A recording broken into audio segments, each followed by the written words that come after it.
Donald Trump dá uma cartada final e deixa Maduro desesperado.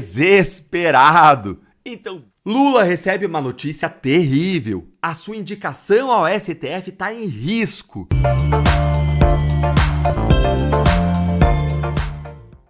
Donald Trump dá uma cartada final e deixa Maduro desesperado.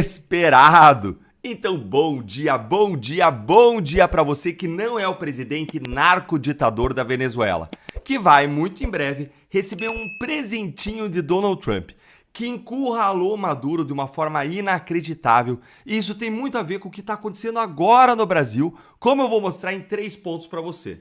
Primeiro, eu vou mostrar para você como que existiu um impasse no governo americano sobre qual que era a melhor forma de derrubar o Maduro. Segundo, vou mostrar para você como que o Trump resolveu esse impasse com uma carta na manga que deixou Maduro desesperado. E terceiro, como é que isso tem relação com o Brasil?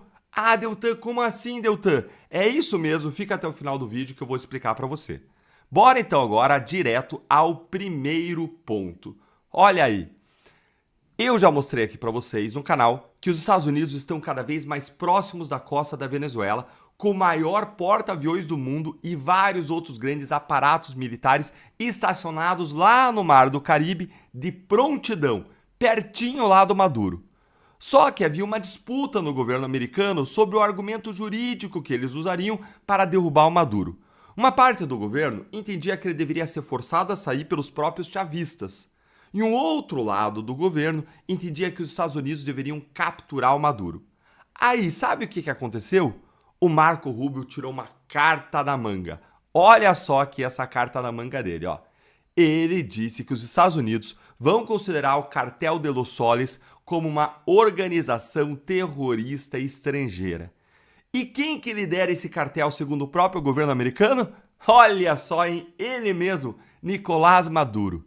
Vocês entenderam a estratégia disso? Aonde vai chegar? Os Estados Unidos eles vão considerar o Maduro nada mais, nada menos do que o chefe de uma organização terrorista. Gente, tá aí o argumento jurídico para a queda do Maduro. Mas o que o Maduro fez em resposta a isso, hein? Ah, é isso que eu vou mostrar exatamente agora para você. Mas antes disso, vou pedir para você deixar o seu like aí no vídeo, se inscrever no canal, ativar o sininho para não perder nada por aqui. Gente, a Venezuela está encurralada. E aí, como é que o grande e forte ditador vai enfrentar os Estados Unidos, hein?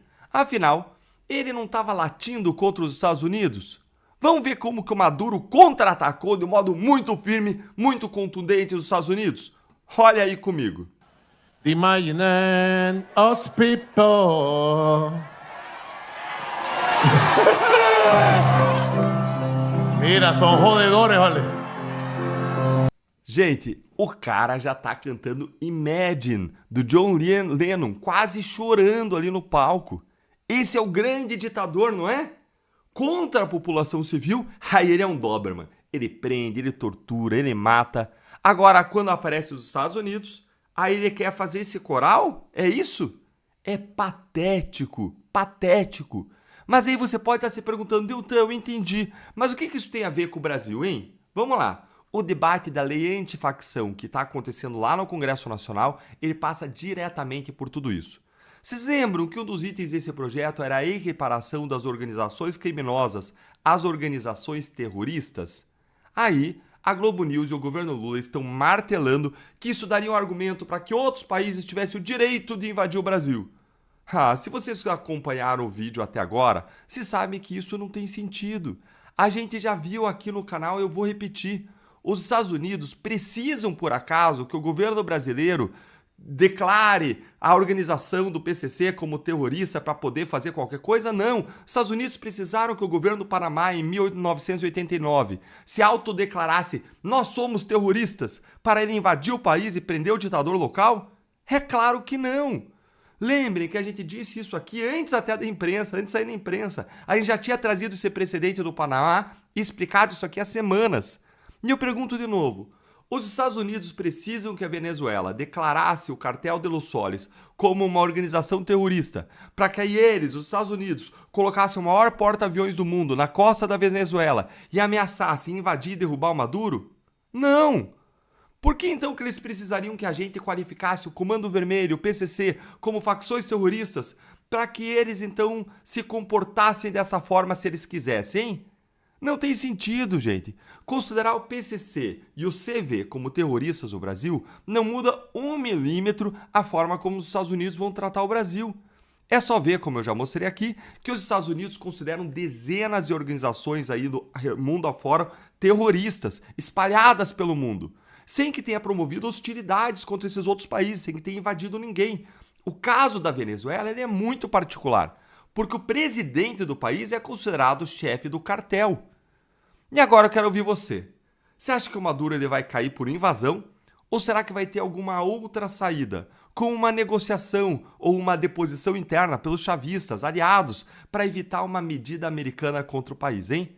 Me conta aí nos comentários o que você acha, eu quero ouvir a sua opinião. Sempre gosto muito de ler os comentários, ainda que não consiga responder a todos. Grande abraço e até o próximo vídeo.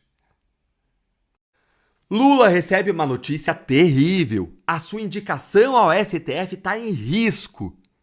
Gente, Lula conseguiu se meter numa furada com a próxima escolha dele para o STF, que está em total e completo risco. Nesse nosso terceiro encontro com Justiça do dia, e se você perdeu os outros dois, vai assistir depois que eles estão imperdíveis hoje, eu vou mostrar para vocês 3 coisas. Primeiro, como que a escolha do Gonê para a PGR foi uma verdadeira vitória de pirro para o governo Lula. Segundo, eu vou te mostrar como que isso colocou a indicação do Jorge Messias para o STF em grave risco. E terceiro, você vai ver como que o governo Lula ele vai ter que resolver esse pepino de um jeito que prejudica a todos nós. Bora então direto aqui para o primeiro ponto, lembrando o seguinte.